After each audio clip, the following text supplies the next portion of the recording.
There is a plant you can grow in your backyard that contains 54 to 64% omega-3 fatty acids, a concentration higher than any other plant oil currently known to science. One single tablespoon of its cold-pressed oil delivers the same amount of alpha-linolenic acid as an entire mackerel. Its seeds germinate in as little as 5 days. It grows so aggressively that you can harvest your first medicinal leaves within weeks of planting. In Japan, they call it igoma, which literally translates to 10 years. This isn't a poetic metaphor. It is a cultural acknowledgement, passed down through generations of farmers, that this plant possesses the specific biological keys to extend human lifespan. In Korea, it is julki, a staple so fundamental that a traditional meal without it feels nutritionally incomplete. In China, it has appeared in medical texts for over 2,000 years as zaisu, a supreme healing vegetable prescribed for everything from respiratory failure to blood stagnation. Across 3 distinct cultures, separated by jagged mountain ranges and vast seas, the same conclusion was reached. This plant is not just food, it is a pharmacological engine, and yet in the West we call it a weed. We spend $40 a bottle on fish oil supplements derived from heavy metal-laden oceans, while the 10-year plant grows itself in the cracks of our sidewalks, asking for nothing but recognition. This is the story of Perilla frutescens. It is the plant that solved the omega-3 crisis 5,000 years before the supplement industry convinced you that fish were the only answer. To understand how this biological marvel became a ghost in our own fields, we have to look back at the 5 millennia it spent as the literal lifeblood of human civilization. The story doesn't begin in a laboratory. It begins in the dirt of the Neolithic Korean peninsula. Archaeological excavations at sites like Salmon have unearthed charred perilla seeds dating back to 3500 BC. This is a critical piece of evidence. It tells us that humans weren't just foraging for this plant by accident. They were actively managing it. They were selecting seeds for higher oil content. They were domesticating a source of brain fuel long before the invention of the wheel. It was a crop of absolute, total utility. The seeds were pressed into a golden, nutty oil used for both high-calorie nutrition and the fuel for lanterns that lit the dark nights of antiquity. The stalks provided durable fiber for cordage. The leaves provided a complex suite of antimicrobials, but perhaps its most sacred role was found in the Buddhist temples of East Asia. Because the monks adhered to a strict vegetarian diet, they faced a physiological challenge: how to sustain the intense cognitive focus required for 18 hours of meditation and manual labor without animal fats. Perilla oil became their secret weapon. Rich, stable, and neuroprotective, it became the spiritual fuel of the monastery. It provided the satiety and the essential fatty acids required to keep the brain sharp and the body resilient in harsh, high-altitude climates. Beyond the kitchen, the ancestors discovered something that seems like modern science fiction. They found that when perilla oil is applied to paper, it polymerizes. It creates a natural, waterproof seal. This made perilla the primary material for traditional umbrellas and oil paper windows. It was, quite literally, a renewable biological plastic that allowed civilizations to thrive in the rain and snow, centuries before the first drop of petroleum was ever refined. When perilla finally traveled to the United States in the mid-1800s, it was welcomed as a royal guest. Victorian gardeners, obsessed with texture and deep, moody colors, fell in love with its burgundy foliage. They called it the beefsteak plant because its leaves were as rich and textured as a cut of prime rib. For nearly a century, it lived as a respected guest in American soil. It was a plant of the people, shared freely through seed-swapping circles, existing entirely outside the reach of commercial markets. So how did a plant so integral to human survival for 5,000 years go from a sacred temple oil to a targeted enemy of the state? It wasn't an accident of nature, it was an act of industrial sabotage. Following the end of World War II, the American agricultural landscape didn't just grow, it was forcibly reorganized. The United States had a massive surplus of industrial chemicals and a newly mechanized army of tractors. The goal was no longer nutrition, it was yield. The focus shifted toward large-scale, mechanized monocultures of soybeans and corn. These crops were the darlings of the burgeoning industrial food system. Why? Because they were predictable. They could be harvested by massive combines, and more importantly, they were compatible with the new era of broad-spectrum herbicides. But Perilla was a problem. As an open-pollinated plant that thrives in the margins, in the disturbed soil of fence rows, and in the wasted spaces of a farm, Perilla refused to grow in neat, patented, predictable rows. It was a poor fit for the factory farm model. In the eyes of the burgeoning agricultural giants, a plant that everyone could grow for free, and that provided better nutrition than their commercial crops, was a direct threat to the bottom line. The Noxious campaign. In the 1950s and 60s, a quiet but effective propaganda campaign began. Agricultural extension offices started labeling Perilla as a noxious weed. The primary weapon used against it was a compound called Perilla ketone. Research published in journals such as Veterinary and Human Toxicology in the 1980s highlighted a legitimate, though specific, concern.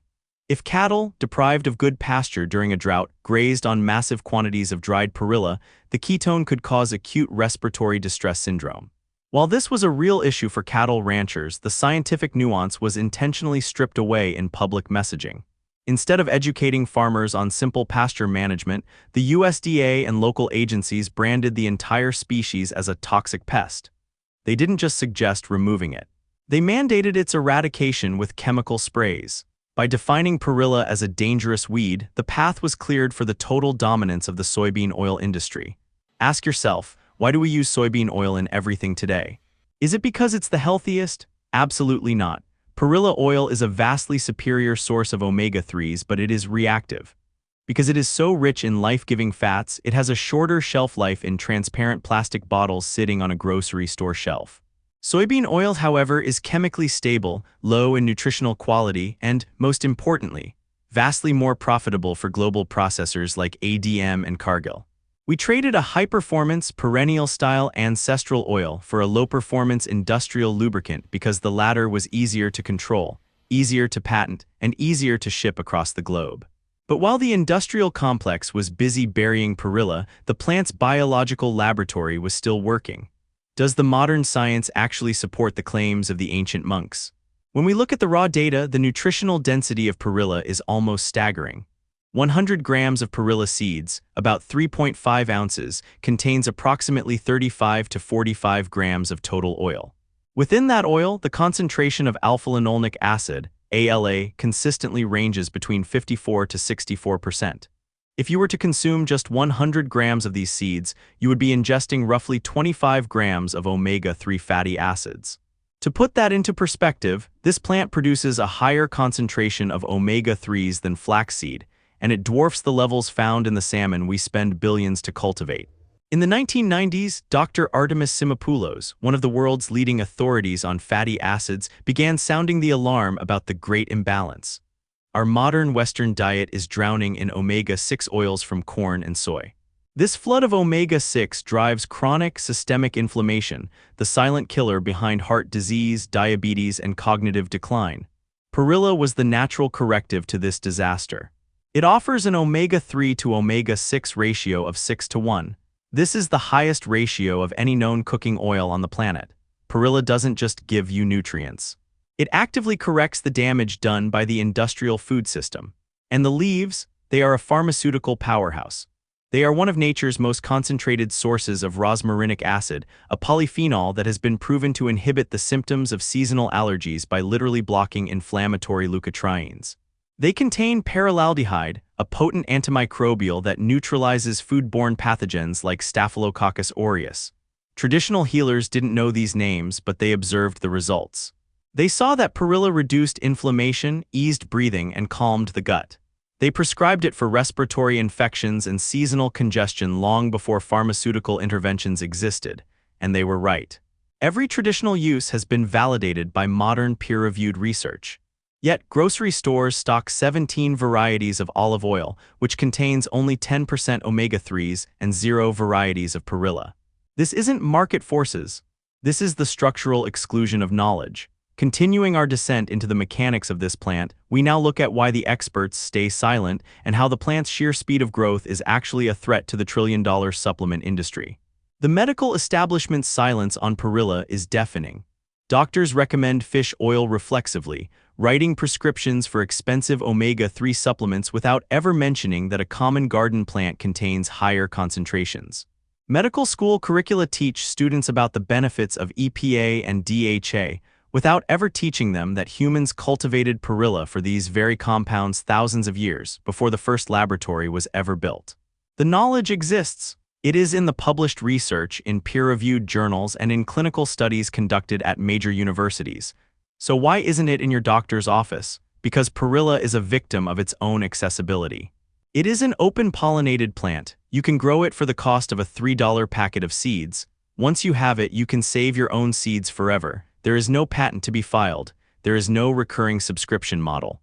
The global omega-3 market was valued at approximately $2.1 billion in 2020, and it is only growing. Fish oil capsules are marketed as pharmaceutical grade to create the impression that nutrition requires industrial processing and medical supervision. It doesn't. Nutrition grows in leaves. It presses into oil. You are being charged premium prices for a multi-step industrial extraction process when you could be walking 10 feet into your backyard and harvesting the same compounds directly. The growth speed of perilla is almost offensive to conventional agriculture. While corn and soy require massive inputs of nitrogen and chemical protection, perilla flourishes in disturbed soil. It thrives in the margins. Seeds germinate in as little as 5 to 14 days under optimal conditions. If you transplant seedlings outdoors after the last frost, within 4 to 6 weeks, you have established plants producing harvestable leaves. Full maturity takes 80 to 95 days, but you don't wait for maturity. You pinch the leaves as needed, and the plant responds by branching more aggressively, generating more omega-3s per square foot than almost any conventional crop on Earth. Compare this to olive oil. We are told the Mediterranean diet is the gold standard. Olive oil is marketed as the heart-healthy choice, but olive oil contains only about 1% to 10% omega-3s. The rest is mostly monounsaturated fats, which are beneficial, but they are not the essential fatty acids your body cannot synthesize and desperately needs for brain health. Perilla oil contains 5 to 6 times more omega-3s than olive oil in a form your body can use immediately. And let's talk about the spinach trap.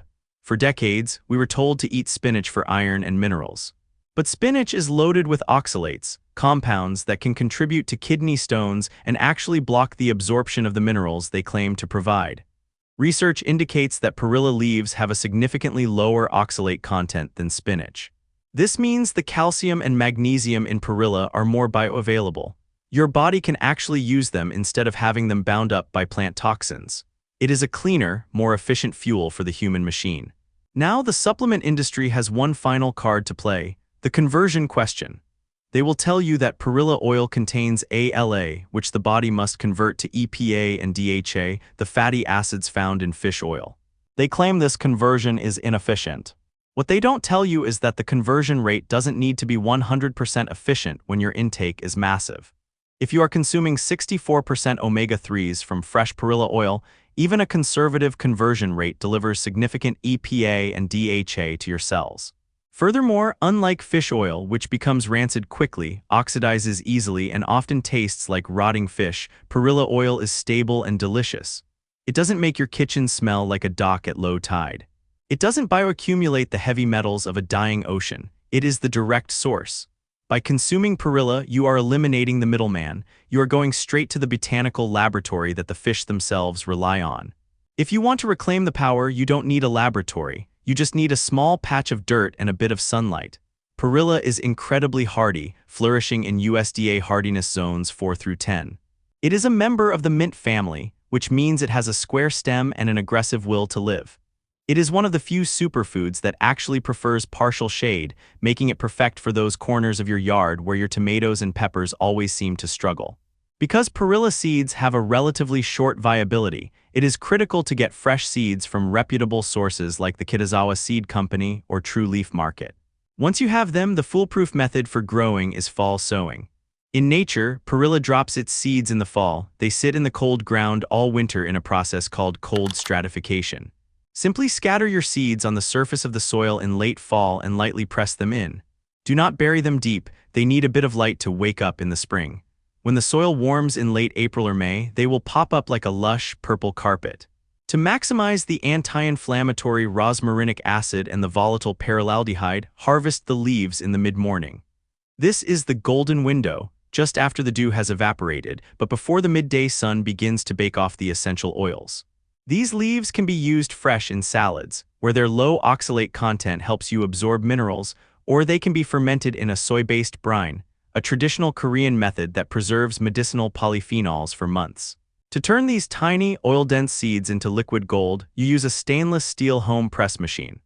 Unlike industrial processing, which uses chemical solvents like hexane and extreme heat, a home cold press keeps the temperature below 120 degrees F or 50 degrees C.